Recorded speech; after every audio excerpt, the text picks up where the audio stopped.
Welcome back to the Lanterne Rouge Cycling Podcast, a familiar sight for OG podcast fans, or you probably can't tell given how well we produce this nowadays if you're listening just on podcast players. But I'm back in Australia. Benji's in Europe, well, depending on how you categorize it. And we are doing our team previews for 2024, starting alphabetically. It won't continue that way. Alpecin-Deceuninck.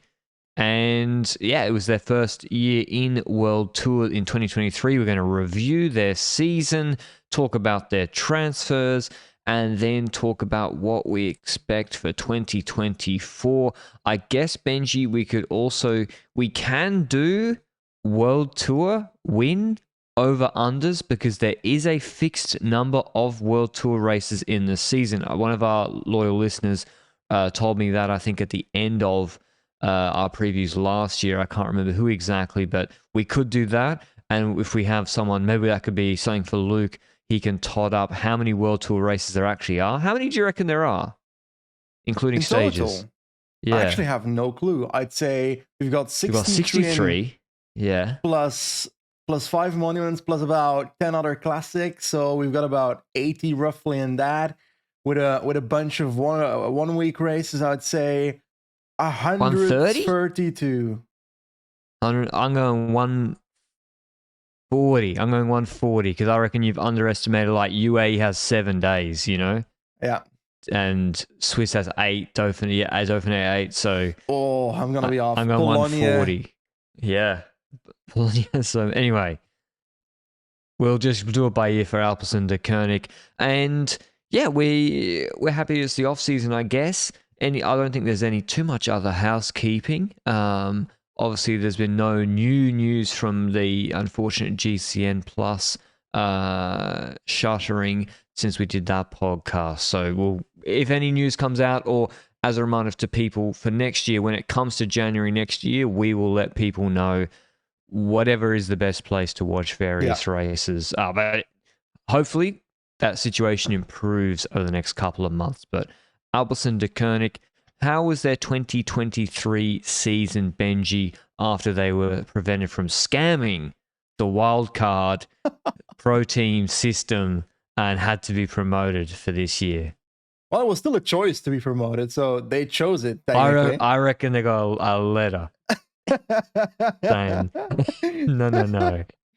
I gotta be honest, when you said 5 minutes ago that it had only been 1 year since they joined the World Tour, my mind was like, oh yeah, that's true. Jesus. Because this team was really successful in 2023. And yes, they were benefiting from the wild card system in the second division, the Pro Tour division, the Pro Conti division in previous years, but still 17 World Tour wins of 35 total victories. And those aren't random, like through the Polonia stages mostly. Those are actually like the big races. We're starting off with Van der Poel as one of the key figures, Roubaix, Sanremo, World Championships if you consider that team related. If you don't, then just skip it. But next to him, we've got the likes of Jasper Philipsen, who was also very successful during the season. 4 stages at the Tour de France, green jersey, 2 stages at Tirreno, 2nd at Roubaix, which is pretty good as well, and a stage at the Bingo Bongo Tour. And then Caden Groves, a stage at the Giro, 3 stages at the Vuelta plus the green jersey, and 2 stages at Catalunya, and then a last victory in World Tour for Kragh Andersen in Eschborn Frankfurt. So that's 4 riders doing the World Tour wins. I don't necessarily mind that. I think that's still a solid spread. It could have been just Van der Poel or just Philipsen, but it is 4 riders in total, and Caden Groves has really stepped up as the shadow leader. Is that a good term for it? As in the rider that takes he's one of the top riders. He vacuums all the straight up the slightly lower competition races. He's kind of what Phillips to me. He's Philipsen. No, that's not true. He's not Philipsen in 2021, but he's kind of Bauhaus plus. He's what He's the Bauhaus of World Tour. So if Bauhaus could do what Bauhaus originally did, but in World Tour races, then maybe that's a bit. I mean, Caden Groves also, I think, there's some other races he could do well and that he didn't do in terms of just he didn't really do too many classics. I'd like to see him do some of them next year, although there's obviously when you have Philipsen and Van der Poel, the best classic sprinter in the world, the best classics rider in the world, there's not so much space for a Caden Groves to lead them. But you saw at Limburg, Volta Limburg, aka, Luke's home race, that, yeah, I don't know if that's actually true, but he was super impressive. I watched that race because whenever an Australian's doing well, I have to watch. And yeah, he was unbelievable that day. But I got an interesting stat for you, Benji, that I just pulled up. Actually, an interesting question. Talking about depth and Caden Groves stepping up. Mm-hmm. Who is the 5th highest scorer in 2023 for Alpecin-Deceuninck? And how many UCI points did he score? Don't look at it. I can see your fingers moving. Don't you start typing Raul's article. I'm looking at the lists of riders. And okay. I would... Carlsen won Eschborn Frankfurt, but I'm going to go with... Actually, don't know. I couldn't tell you. I'm going with... You have a guess. For the safe bet would be Carlsen, but I don't believe it's him because otherwise he wouldn't be bringing this up. He's 4th, brother. Yeah, fuck. Who's 5th? Lionel Tamino with 420 points. And he's leaving to Lotto. Is he? Yeah. So that just goes to show, my point is, this is an incredibly top-heavy team, which is fine if the top guys perform, which 3 of them did. Van der Poel, Groves, and Philipsen. If you look, for example, at another...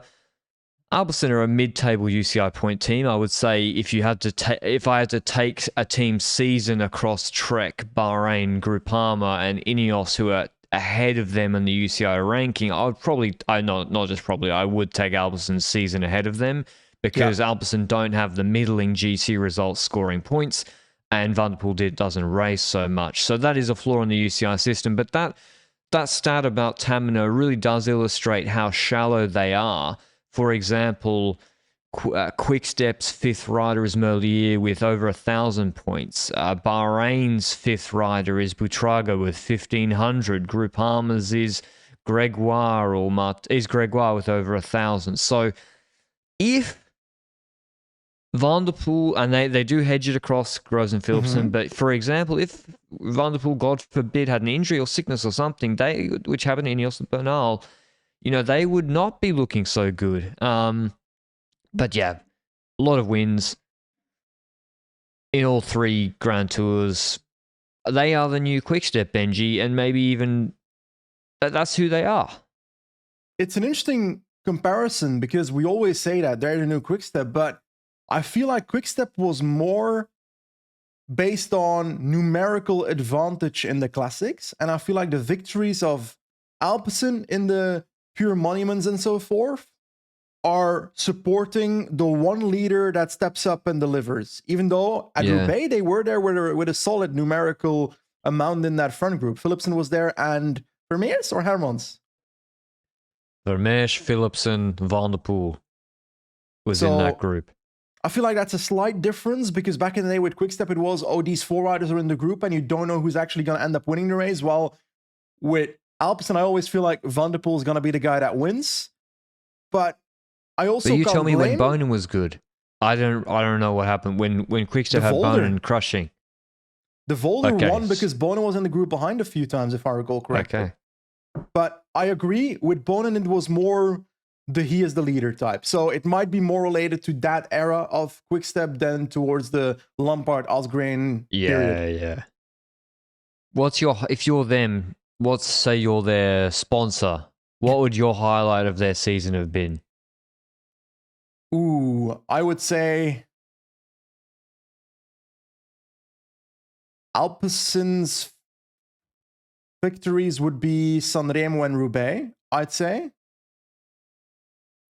I would take Roubaix because of what you just said, where you have not just one guy, 2 guys and 3 guys in the group for a long time. A 1-2. And you go 1-2 against Wout van Aert. I know he had the puncture, but, too bad.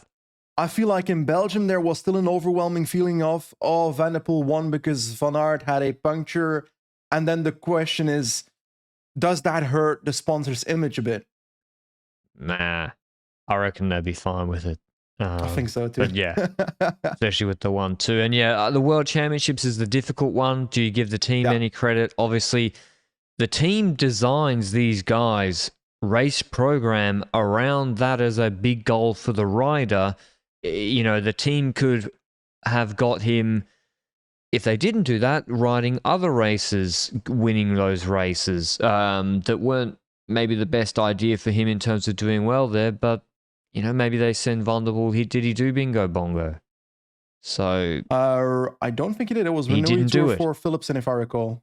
Or was He it didn't Belgium do he it. did, I think. Okay, because they obviously identified that probably as a better preparation for him.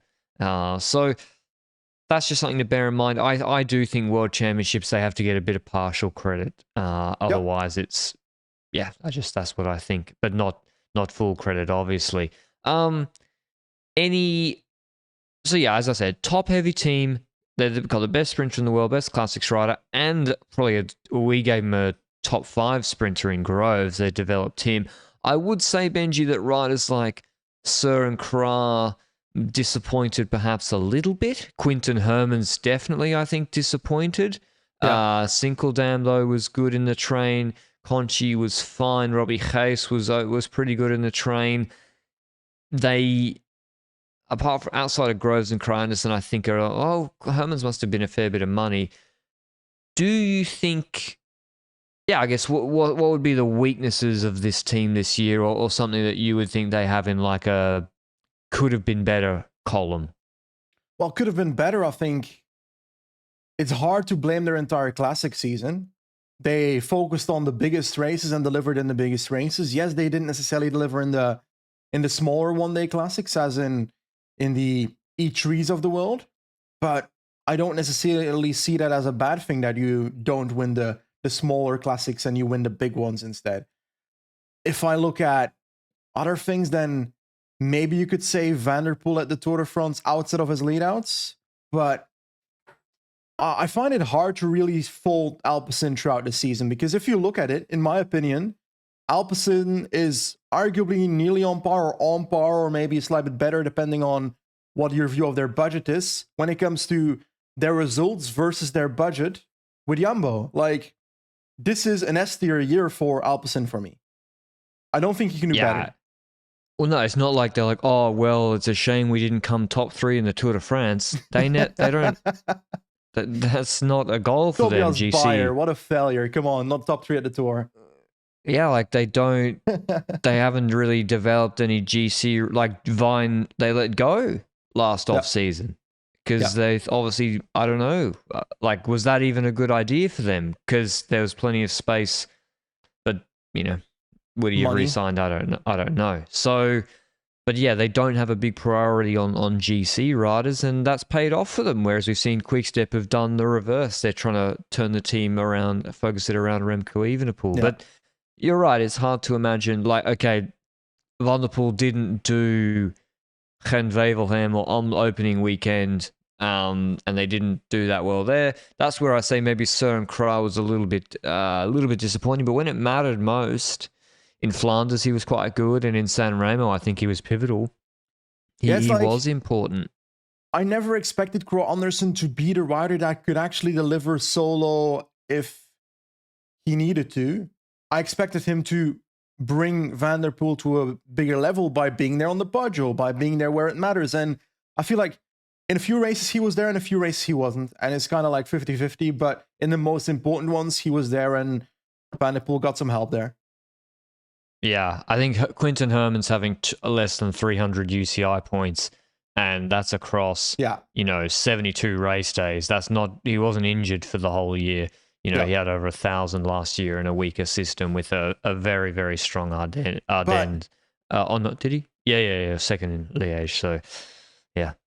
About Ardennes, though, I feel like I kind of expected Hermans to do a combination of Cobble Classics and Ardennes, but it was a full-on focus on the Ardennes where he then didn't deliver.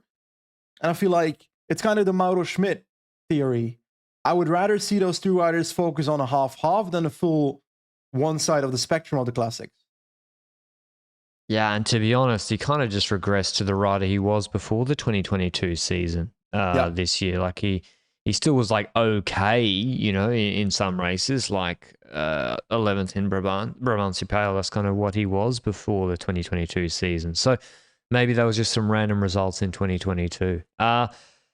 Anything really else to say, Benji, about this season? not really. It's I a very think straightforward one for me. Yeah, single focus, single success, and I think they're going to look to do the same thing next year. they're going to try to do the same thing. I think it's going to be difficult. Maybe the transfers will help. So let's dig into the transfers of the 2023 season towards 2024, that is. And let's see who leaves first.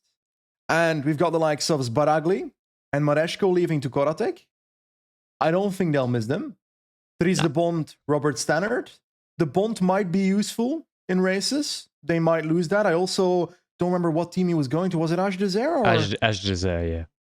Rob Stannard was provisionally suspended for a doping violation of 4 years ago, which I still... Yeah. Like, do you see how I want to say what's going on there? And no, because the Hessman one makes sense, right? In that the German police seem to be controlling that situation, and it was the German Federation. So that seems to me like the UCI was never in control of that. Whereas with Stannard, maybe it's in from Australia or somewhere, I don't know, but like, why isn't the UCI? I don't know what's going on there. There's been very little info about that. But yeah, let's just presume he's out for next year. He might have been out of contract anyway. Yeah, I think he was out of contract, and they'll just have that happen, obviously. Alexander Krieger is going to Tudor, was part of the sprint train in previous years. Oldani's leaving to Cofidis. I feel like he's just going to replace Consani at Cofidis. And then Faminyotu, Lotto Wait, Destiny. where's Consani going? Trek? Am I stupid? Fucking hell, Consani. I think he's going to Little Trek for 2 years. 5'7" lead hour riders. Maybe there's hope for me yet. I just got to call myself Patricio Broe. If you had one leg, you'd still get a pro team contract. It says he's 165 centimeters. I'm not even that small. It says he's 5'4". What draft are you going to get behind you, man? Are we height shaming with lead out rider? No wonder Lecoq can't win it when he's behind Renard. I am height shaming. Bruh. No, that can't be right. He can't be 165 centimeters. I had to double check I wasn't on Kira Consoni's PCS. Anyway, all right. You're leaving to Lotto Destiny. We mentioned that. Valuable point scorer for the team. I think these are big. Really? Krieger, Tamino, and who else you say? Oldani. He's less so much in the train, but and Sparagli was in the train a fair bit, at least in 22, I seem to remember. Even him and Krieger were fighting. I remember the 2022 Vuelta, him and Krieger. No, I can't remember exactly, but he was in the Tour. He made the Tour team in 2022, Sparagli. That's what I recall. Anyway, he went to the Giro this year.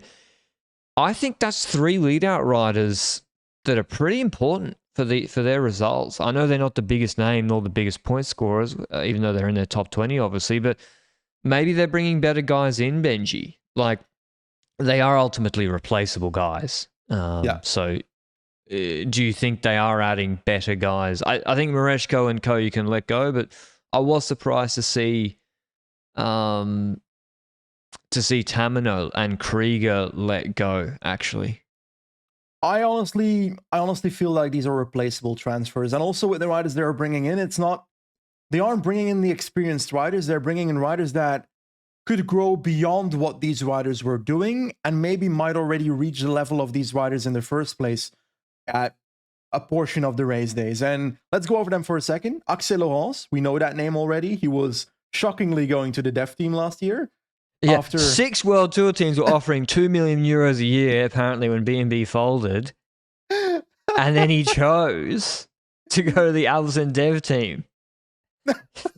Must be just wanted to donate to their sponsors. That was the funniest thing at the end of last year. First-style sprinter, won the World Championships U23, if I recall correctly. So, solid, hilly sprinter, I would say. Timo Killich, which is the one And I'm young. interested about. Also young, yeah, of course. Like, oh, this whole list is young. Let's get that out of the way Yeah, first. This it's whole young, list is yeah. young. Timo Killich, 24, but already performed well in pro races and got one classes. He's Won a good. stage at Tour de Wallonie, third at GP de Nain, fourth at Nokere Koersen, second at Antwerp Port Epic between two of his teammates. So a bit of an Alpecin sandwich there. And then Henry Ulich. I actually go pretty way back with this guy. Yeah, he's cool. He's a combination between sprinter and a classics rider, but not yet at the level where he can do it solo. I feel like he might be a bit of a lead out in certain areas and might have some opportunities in the smaller classics at first and then grow beyond that. Was third at Gent-Wevelgem U23, if I recall correctly. Won a stage at Baltic Chain Tour, won Liberazione, I think a sprint last year in U23. This guy has a YouTube channel. Check it out. Cyclocross Portal. I think he had an interview with Axel Laurence on it recently, which was pretty fun to watch. But anyway, that aside, he is also relatively talented. Luca Vergalito, that's the Zwift Academy guy, if I recall correctly, from 2 years ago. He won a mountain stage. They're upgrading him. Yeah, they're bringing him from the dev team to the Alpecin World Tour team. All these riders so far are Alpecin dev team riders moving up, which I like that. I like that you get your in-house talent and give them a chance on the top step if you feel like they're ready. Vergalito won a watt per kilo test, basically, in Oberösterreich Rundfahrt. And then the new transfers outside of their dev team come in. Stan van Tricht from Quickstep, which he actually didn't have a terrible season. I actually kind of forgot about him throughout the season, but second at Dwars door het Hageland, second at Tour of Leuven, Memorial Jefschenens Leuven, because... These are fucking chat GPT generated names. Lads Boven, which rode really well at the Super 8 Classic. Yeah, and Van der Poel was there. Yeah, was a group with Van der Poel, Fulsang of all people, Florian Vermeers, and Turgi. Yeah, Jakob Fulsang was in that group. But hey, we all know that Fulsang can cobble. Back from the 2014 Tour de France cobble days. I know he could cobble. He was a good bike handler. I just didn't know he was a bike rider anymore. Yuri Holman from Movistar is the last in the list, and this is the one where I'm least bullish on, but he's also coming from Movistar as a flat / cobble roller rider, so Lascano was able to do it. Yeah, but Lascano also speaks Spanish, so Holman might as well, but yeah, I think if any team was going to get I think they see something with Holman and they're like, we can make a serviceable rider out of him, and maybe Movistar wasn't the best spot, like with Norsgaard as well. My first thought when looking at this list is that I feel like there's quite a bit of gravel riders in this. Yeah. You reckon Alpecin could slightly twist towards also doing a gravel schedule in the future? Well, I think definitely the sponsors, Canyon, will be interested in their riders doing that and performing, and Van der Poel can't do all of those races. Yeah. So you look at Kierlich, is he a cyclocross guy? I think he did gravel. He is. And he did well in Denain, which is, gravel adjacent. Antwerp Port Epic, gravel adjacent. So I'm sure he can do perfectly gravel adjacent, Roubaix cobbles. Paris-Roubaix, gravel adjacent. I think, apart from maybe Krieger and Tamino, who were good lead-outs, like Tamino, I think he did this year he didn't do a Grand Tour. Anyway, I think they've got some lead-outs there who we will see slotted in performing, particularly Ulich, Boven, and Kierlich. And I think actually when I'm thinking of what sort of guys are really good second-last men, it's actually guys who are performing in races that Rasmus Tiller and Van Poppel do well in, which is actually like a Denain. They're, 75 kilos, quite big, good 30-second to 60-second absolute power. And so I think, and also he can sprint himself at a sort of 2.2 level, but gets over a hill. So I think Kierlich is quite good. And Ulich is also, a classic C sprinter guy. Right now isn't looking like he's going to be sort of Philipsen level, but he can improve, and I think he'll be put on lead-out duties like Robbie Hayes earlier on. So you're right, they've kind of restocked, and these guys, honestly, they're going to be on 45 grand, a lot of them, 50 grand. So what I'm seeing also, Benji, is they've really not. They've probably saved money, right? Because Tudor are not paying Krieger 45 grand because he's not a Neo Pro anymore, even if they are a Pro Conti team. Oldani's certainly not on 45 grand at Cofidis. Korotech might be even paying more than that for the Italians. AG2R will certainly be paying more than De Bont's salary. That I would assume, that AG2R are paying De Bont much more than what Alpecin are paying Stan van Tricht. I would assume. And I'm not sure De Bont will be better than Van Trick next year. So I think they've done a fair good bit of business there, and their scouting's good. And in terms of a team scouting these type of riders, this is what Alpecin does. It's their bread and butter. Yeah, I think so as well. And when I looked at the riders that would be out of contract the year after, there's quite a bit of riders, from Philipsen to Kro Andersen to Groves to Sinkelem and so forth. So maybe that's why they're saving money. Groves and Philipsen out of contract. Two of their biggest, three of their top 4 riders are out of contract at the end of 24. So Groves is going to cost a lot more. Philipsen, I don't know if they might have already done his extension, but Philipsen will cost an absolute bomb because he's the best sprinter in the world that can also do classics. So and he scored 5,000 points this year, 4,000. So he's going to cost over 3 million, no problem. And Groves, I'm not sure. The thing with sprinters is, I wouldn't pay 2 million for a pure sprinter. But once they go above that and go beyond that and start delivering in classics and so forth, they just become so much more valuable. Yeah. Most of his points probably aren't even from stage racing. They're probably from classics.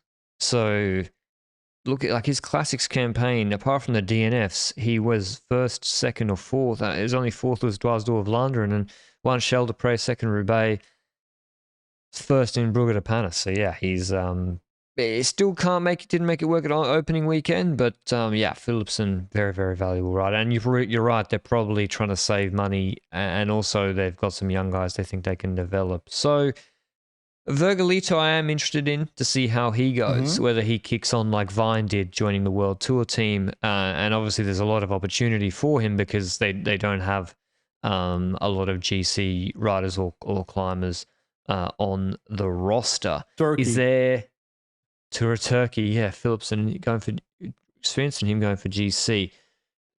Is there anything I would have done differently with them? Not really, to be honest.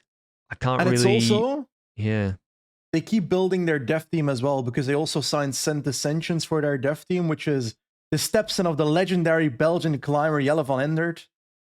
But that aside, he's a really talented Belgian youngster, and he was pretty good at the juniors. So I reckon in the future he will also be stepping up to World Tour if he continues that. So they also keep up the filling of their dev team, which is kind of important if you keep signing half your dev team every year. Yeah, exactly. Like they probably haven't got the same top guys in that Lotto Destiny have. Lotto Destiny have a very, very nice roster going into their 2024 on their dev team. But in terms of top Belgians, Saint Ascensions has really, really good results, and they've got him 1 year at U23 and then 2 years straight away into the World Tour team. So he already has a World Tour contract for 25 and 26, and that'll also be pretty well cost controlled, and they might get results immediately from him. He looks quite good. So they're doing pretty well. But the interesting thing is, yes, as you forecasted, Benji, what happens when the chickens come home to roost? The problem, you have all the success, sort of Moneyball style or whatever. You get good scouting, you get Groves, and then he outperforms his contract. But then, do you pay him? Or Philipsen, do they have the money to pay all, Søren Kragh, Philipsen, and all the guys in 2025? That's what I'll be interested to see. Maybe they've made that possible with some pretty limited expenditure in this transfer period, but being able to fill those missing lead-out riders. Anyway, that's all on their transfers, Benji. Next year, what's their focus? It's the same again. It's just rinse and repeat, right? I think so as well. With MVP. What is the realistic aim for Alpecin is a question I ask, and I feel like if I look at that question, it's try and repeat 2023, because winning Roubaix and MSR means you won two of relatively valuable monuments. Roubaix is a big one, arguably the biggest one in my opinion. And then next to that, going to the Tour de France, winning 4 stages, going to the other Grand Tours, winning through 4 other stages, plus the green jersey at 2 Grand Tours. Like, good luck doing better with a team that only has the 2 focuses, which is the classics and the sprints. You can't expand when it comes to GC because Vergalito isn't going to show up and suddenly win the Giro. He might step up a tiny bit, but it won't move the needle when it comes to the image for the sponsor, I reckon. So I'm looking at the classics and the sprints again, and that's just delivering the same thing again, but it won't be easy to do that same exact thing, I feel like. Do you feel like things went their way a bit during the classic season as well with, let's say, you look at Jumbo, the puncture of Wout, even though it would still be hard to beat Philipsen plus Van der Poel in that situation. The other side of the coin, you have Van Baarle crashing out of the classics relatively early and so forth. Like, does that help Alpecin in some shape or form? Or because on MSR, Van Baarle wouldn't have been able to change anything.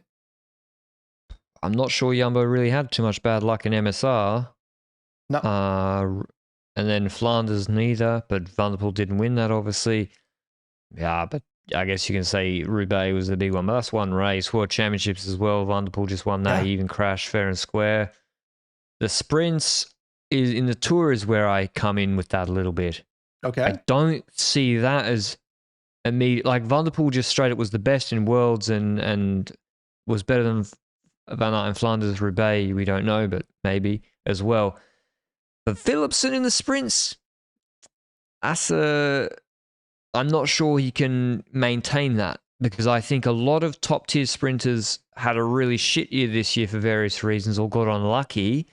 And I'll mention this, like Philipsen crashed Jakobsen in the Tour. Jakobsen was quick up to that point, and then he crashed on the moto circuit, and he wasn't the same. So a lot of things, or MVDP getting relegated, but still helping Philipsen win that sprint, or not getting relegated for closing Van Aert to the barriers.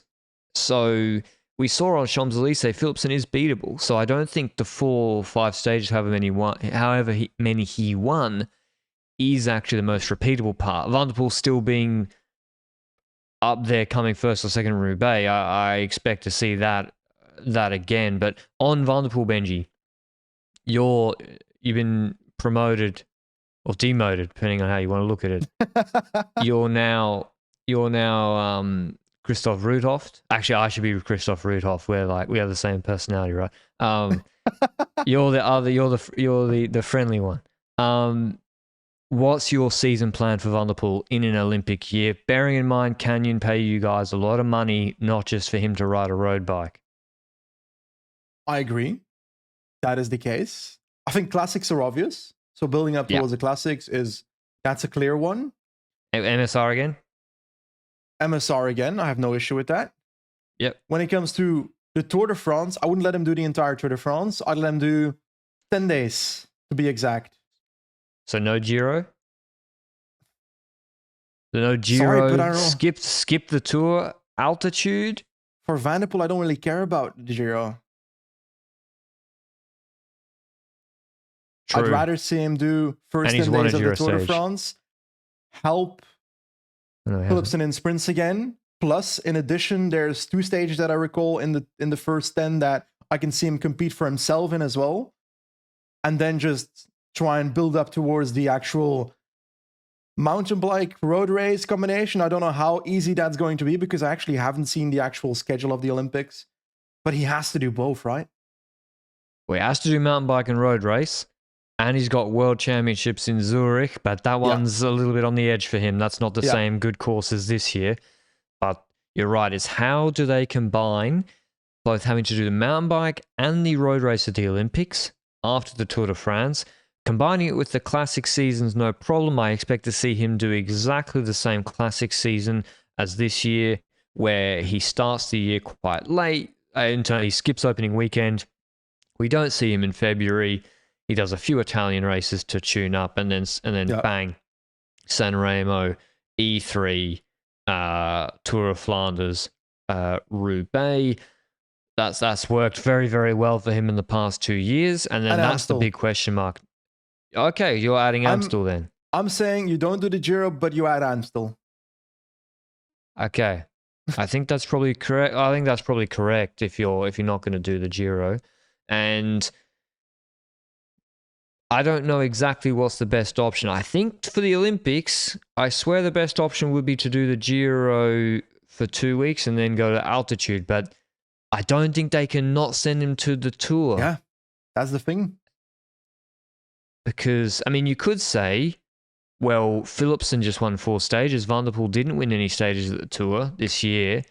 We don't need him to go to the Tour. He should just do his Olympics prep. But Yeah, but I think he's that's important. too risky. Even for the lead out, I feel like he's important. Like, he does add to the Alpecin lead out at the Tour de France. It increases the chance of Philipsen winning stage. And I think there's 5 sprint stages in the first 10 days. So I think that's a good combination to do that. First 10 days, Tour de France, then Olympics. I don't know when it comes to training how easy that will be to combine with altitude camps, but they can try and make it work. Come on. Yeah, I agree that it should be compatible, and there will be a lot of guys doing the Olympics who will come out of the Tour de France, like I expect Pedersen to. And also, as you said, Benji, it's not just about him. He is essential, that X factor for Philipsen's lead out. And if he's not there, I'm not sure. No, I'm not. I am sure they will not have the same success with the lead out, with Ricard as last man, Sinkeldam second last man, and someone else third last man. I think Van der Poel was incredibly important. But looking at the Tour for Van der Poel, Benji, this year there was the opening 2 stages. There was the Heiskebel, where he just pulled up stumps from a group of 100 at the start. Didn't contest that one. There was the Côte de Piquet, where he was dropped, but I think he sort of... he really was pretty far back in that one. But let's just say he wasn't in his best shape. The Tour next year, say he does do your 10-day recommendation, there's the opening classics weekend, and if I actually think this opening stage is doable because the last climb is not as steep and is very regular compared to the Heiskebel. The second stage is San Luca, I think, is tough. It's really close to the finish. And then there's also, looking through, obviously the gravel 9 stage. Yeah, 8 and 9 are the ones where I feel like something's possible. 8 is also a hilly parkour where I feel like... Breakaway. Actually, breakaway, or is it it's uphill? Shallow It's uphill. gradient enough to be Philipsen survivable? Too difficult to control? I think Philipsen can definitely survive and win this, but it's whether he can... If they get help from Trek, for example, then maybe they can make it happen. But, that one could go either way. But of course, stage 9 is perfect for him, the gravel stage. And, even, I don't know, there's some other... But that's the first 10 days. Is he going to want to peak for some lead-outs and a couple of stage win opportunities versus the Olympics? I'm not sure. But it's definitely... Building his schedule next year will be difficult, and then there's the kind of he does the Olympics peak, then there's nothing, and then there's World Champs after the Vuelta. So how does he manage that? Does he, if he's only done 10 days of the Tour, do a bit of the Vuelta? Do they rinse and repeat Groves and Philipsen schedule? I kind of feel like it, because Philipsen to the Tour seems like an obvious one to me. And in addition to that, maybe Philipsen would want to do an extra Grand Tour, but I also feel like when I'm Philipsen and I go to the Tour de France and I win 4th stage in the green jersey, I also feel like I deserve to be with my family for 2 Grand Tours in the year. So I would only want to do the Tour de France the next year. That's my personal view. He could. I would have probably done the Vuelta and skipped Turkey personally, but True. But that being said, I feel like Mathieu van der Poel doing the Vuelta as a build-up towards the Worlds in the same way that he did with the Tour de France in 2023 is not impossible. That being said, I don't know how realistic that Zurich parcours is for him. Yeah, I think that's the one where he's like, I might have to have not the best preparation because I'm not going to be the favorite against Pogacar anyway on that sort of parcours. Whereas the Paris parcours should be really, really good for him. Maybe he'll do Yeah. Europeans in good shape after it. I don't know when that race is. Okay, but do you think? Okay, so the classics team, same again. Krij Andersen, Van der Poel, Philipsen for the flatter ones. Where I was surprised, as you were, Benji, that Hermans didn't do the Tour of Flanders this year. He did Basque Country in between Doisdour and the Ardennes. I think that was a pretty strange way of they approached that. So maybe he'll do a different prep in the classics or It's schedule. Mauro Schmidt, but worse in 2023. He did the same thing, right? Basque Country plus Ardennes? Did he? I think so. I feel like they did the same thing at Quickstep for Mauro Schmidt, and with both, I have the feeling that they should have just combined the classics and the Ardennes. And for 2024, I feel like the same, because like, what team does Alpecin send to the classics? And that is Van der Poel, obviously, to the big classics. Krij Andersen in support. Philipsen for, I'd say, Roubaix, Brugge de Panne, Scheldeprijs, Kuurne Groves Road in 2023. Which I kind of would like to see Philipsen as well. He did both opening weekend races. Because they were terrible, right? I think Philipsen had a puncture in Omloop, though, on the Muur. So that matters. He should do Omloop and Kuurne again, in my opinion. Yeah, I'd like to see Groves do them too, to be honest, because just they're good options and maybe Groves can improve as well. I mean, he came 14th in Kuurne and that was... Jumbo really opened that race with 85Ks to go. I'd like to see him do that. But probably Groves has to do TDU by law, and unless he gets out of it, then he has to do the Giro. He did 11 stages. So I really think Groves should do the same as this year. Opening weekend, TDU, abandon the Giro after 2 weeks, maybe skip Suisse, and then prepare for the Vuelta. And Philipsen, I think, will be much the same. And I think that's probably what their sponsors want. They're not trying to reinvent the wheel, this team. Like the Tour we already mentioned briefly, but it's going to be a lead out. We think Van der Poel should go as well. It's going to be around Philipsen, Ricard Sinkeldam, Krij Andersen, and maybe one of the young guys like Kielich or Stan van Tricht, or I don't know if Dillier drops off a little bit. He can't climb so well. So I think we're going to see some of those young guys slotting into definitely the Giro Vuelta lead outs, and maybe even the Tour. Can I say that I disagree with your view on the team that you mentioned about 10 minutes ago, where you see the Philipsen side maybe deteriorating in 2024 when it comes to striking right every time, versus Van der Poel being there in the top fives? Yes, but if we look at the history of classics riders, and I mentioned this in the award show, for example, that the season of Van der Poel was really on the level of like Born in 2005, Cancellara 2010, those kind of years, and those riders had a hard time replicating that the following year. And I feel like Van der Poel will have a very hard time replicating the 2023 season, 2024, just based on the history of cycling, that it's hard to replicate seasons like that. Because a lot has to go your way, not just when it comes to being at the level, but luck in races needs to be going your way. I don't know if Pogacar is going to do RVV, which if he doesn't, that would make it easier to get an extra monument outside of MSR and Roubaix. But I don't expect Van der Poel to have a better season in 2024. I think it's more likely that he has a slightly worse season in 2024 because 2023 was bloody on point. And I feel like I'm more trusted. Focus. Yeah. And I feel like I'm more trusted when it comes to Philipsen, where the team is really built for it and really has it on when it comes to lead outs. And I feel like other teams are just too far away in 2023 to make that step for me. I'm just not convinced Philipsen is so much faster than everybody else.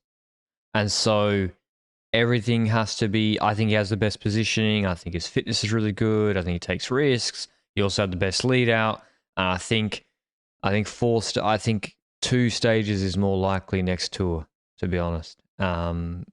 maybe less. We'll get to my hot takes in a second. But yeah, I see maybe it's a hope, in fact, that the other sprinters will be, they were in the Giro and the Giro where 10 different sprinters won a stage. Yeah. But maybe in the Tour, I'm hoping for some more competitiveness. And I think 10 different sprinters won a sprint stage in the Giro, I swear. Were there 10 sprint stages in the Giro? The sprint stage up Trecime delle Varero. Yeah, Davide Weiss won a sprint against Vacek. Yeah, Trecime, didn't you see? It was a group coming into the final climb on the Queen stage. Exhilarating stuff. That's why we have a Vuelta parkour next year. And Pogacar said today that he's probably not going to go. So they designed a course for Pogacar and no high calorie days for Thomas, just some TT. Anyway, we'll see the Giro next year. I can complain about it then. Hot takes, Benji. I think it's really mostly, this is why we started with Alpecin, because it's a nice little layup to get us into the team previews, because they signed some lead out neo pros, and they're going to do exactly the same schedule next year, probably, we think, with the Olympics added. What's your hot takes for this team then? Van der Poel suffers from the split focus? Yes.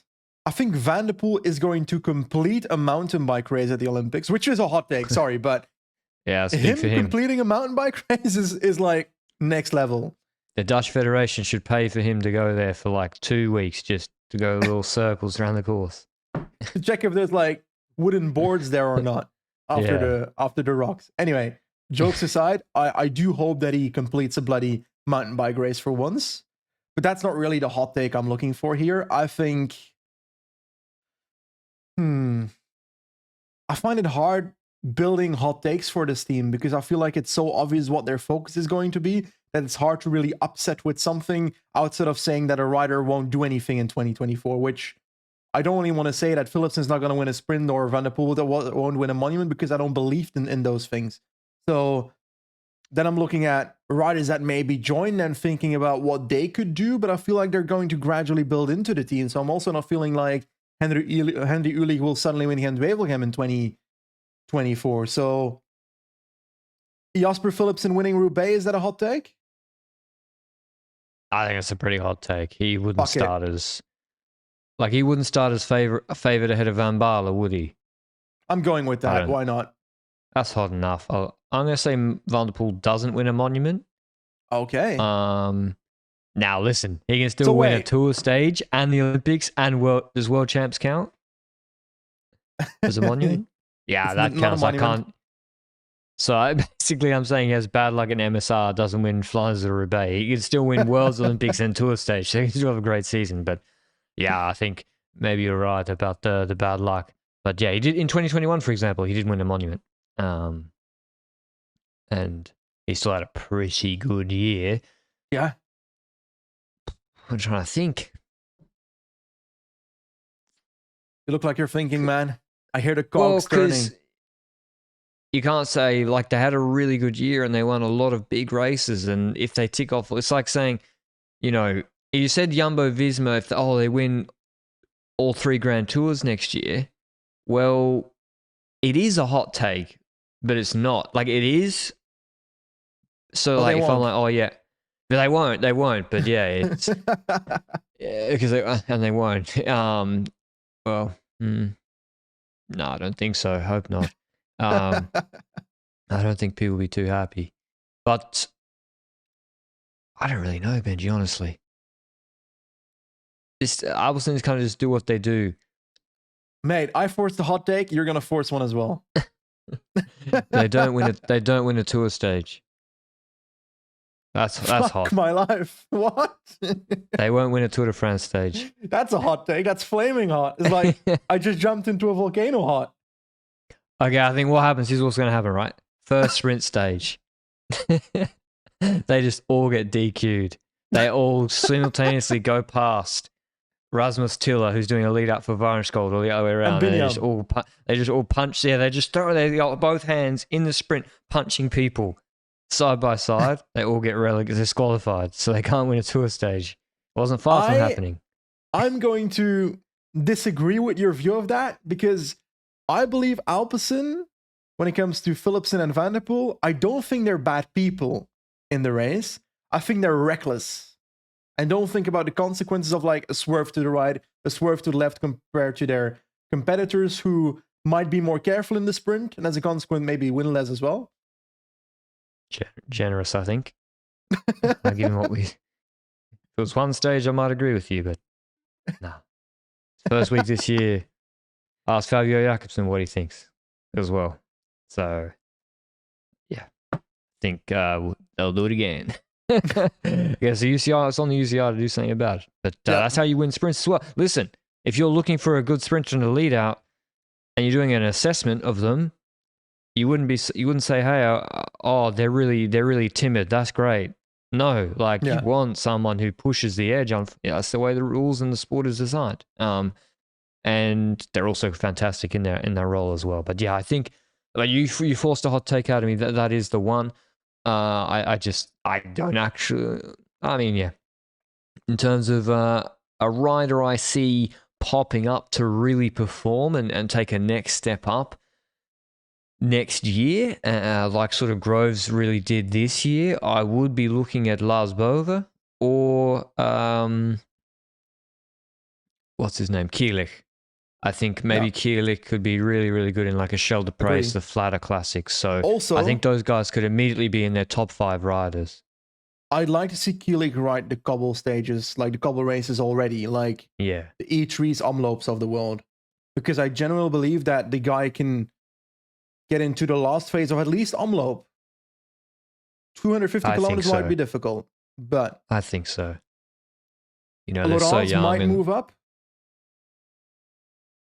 Yep, he's only 22. Why not? That's it. Okay. Who do you think, we've got to do a prediction as well, who do you think they keep that's out of contract? I think out of the big guys. Philipsen stays. Okay. I think out of the big guys, Yeah, out of Groves, Philipsen. Nah, on a serious note, Philipsen, single them I would still keep as well. What's his age these days? He is 34, but you can add another 1-year contract to that for me. I think Gogol might be leaving. I believe Conchi stays. Kra Andersen, I think stays. Groves, I'm not sure about. I feel like Groves, despite what he does, is somewhat replaceable. Yeah, because you don't speak Flemish. That's how you guys operate. Philipsen gets to stay. Who won more Grand Tour stages this year, Philipsen or Groves? The same? I think Philipsen. Grand Tour stage is 4 and 4. Oh, really? Yeah. Groves only won 1 in the Giro. For some reason, I thought he won more. See, that's how you Australians operate. You invent Grand Tour stage wins for Australians. Invent statistics, yeah. Well, he won a TDU stage, didn't he? Well, no. Tour of Southland is a 4th Grand Tour, not the Tour Down Under. Yeah. I think jokes aside, I think you're right in that, if you're going to pay Philipsen is not really replaceable. Like, who is like Philipsen right now in the market, or maybe next year? But there are guys. Yeah, I know that. I'm saying for 2024, you're looking at Groves. You're probably thinking, what if a team comes with a crazy offer, like Ineos or Jayco buys him back, or I don't know, UAE even, or Trek or whoever, and you're thinking, okay, if we do what Quickstep used to, like Quickstep, when their second sprinter always performed, they didn't match his contract, or even their first sprinter. They let him walk. Bennett, Gaviria, Viviani. And if you're matching that model, then you're right. That would suggest that if Groves gets a big offer, they're not going to match it, because otherwise that really messes up the budget for other guys. That's the same with Philipsen, though, as in the step up in budget will be insane to the point that he'll need to keep it up. And what is the lifespan of a sprinter in 2023? It's not 5 years, I feel like. And do the sponsors care enough? Because the sponsors, right, if Van der Poel comes to them when he's out of contract, probably never, right? And Van der Poel's that the Rudolph say to the sponsor, hey, Van der Poel wants, X million euros a year, the sponsors would be like, pay him. Don't care, just pay him. Do they feel that way about Philipsen? I don't know. Not on the yet. same level, but maybe 75% there. Bro, I mean, this house is speaking to me, making all sorts of noises in the background. Yeah, I think you're right that he's, I think as a rule of thumb, you got to have over 400k Instagram followers for that to happen. Don't you reckon that's a good acid test for it? I don't think so, because I feel like it's about the engagement on social media that decides your World Tour contract. You're right. Dude, I'm gonna pull this fridge plug out. What is this? I actually, Dylan Groenewegen, for example, he's got, I'm pretty sure there's something wrong with his engagement. I don't know if it's bots or what on his Instagram account. He posts like a random photo, it's like 80,000 likes. Clearly not like correct, but I think technology that tries to address and control you, like fridges or microwaves, like one beep is sufficient, right? But why multiple times? Like, I haven't heard you. I've heard you the first time and I've ignored you. Take that. Or I'm not here. Stop beeping. The funniest thing would be that nobody on the podcast heard it because of noise cancellation, but your fridge has been beeping for the last 5 minutes. It's so frustrating. Oh, no, I don't really care. I'm going to go with my Instagram theory of followers. But so you think Philipsen could walk? I don't think he will, because I don't see who could replace him in the near future based on the market right now. But doesn't that mean he has more value to these deeper pocketed teams? Yeah, but so Trek have got Pedersen. The deep pockets don't have the lead out. So Ineos, for example, won't go for it because it doesn't work. The last time I saw Ineos do a lead out for a top sprinter was in 2012 or something. That's Viviani Crow Race Erasure. Top sprinter, I said. Top paid sprinter. UAE could get him back, but then that doesn't really. Yeah, Benji said Geraint Thomas for Cavan. Luke said Geraint Thomas for Cavan the Giro, so there is precedent for this. So you're forgetting that. You're right, though. As I run through the teams, I think it doesn't really make sense for like Bora Hansgrohe got Welsford. Would they go for Philipsen? They're the one that kind of would make sense to me, actually. But if Welsford fails. Yeah, but to sign Philipsen, you have to be for 24. You have to be negotiating with him now before Welsford even turns a pedal in anger for Bora. They just said they didn't have the money to extend Polit after signing Roglic for X amount plus X amount of buyout money. They didn't say they didn't have the money to outbid UAE maybe for that. They said they didn't want him. They didn't want to give him the money. Oh, okay. Okay, that's different. That's different. Yeah. For sure, Niels is a great rider, but fuck, he wasn't worth what they offered. That's that was the interview. No disrespect to Niels, but in the classics for the last 3 years, he was shit. For us, he was better on Katusha. You sound very German right now. For sure. Hello, Ralph. Yeah. I do those interviews are good. So I do like when the general managers, they just get so annoyed with like the agents or the offers that they get, and they're just like, I'm gonna stick you one in the press. I kind of get it. But also for Polis, like, yeah, UAE need him. He has a valuable role as well. Yeah. And I think UAE deserves that money because they need a rider like that. But yeah, I did find that interview funny. Okay.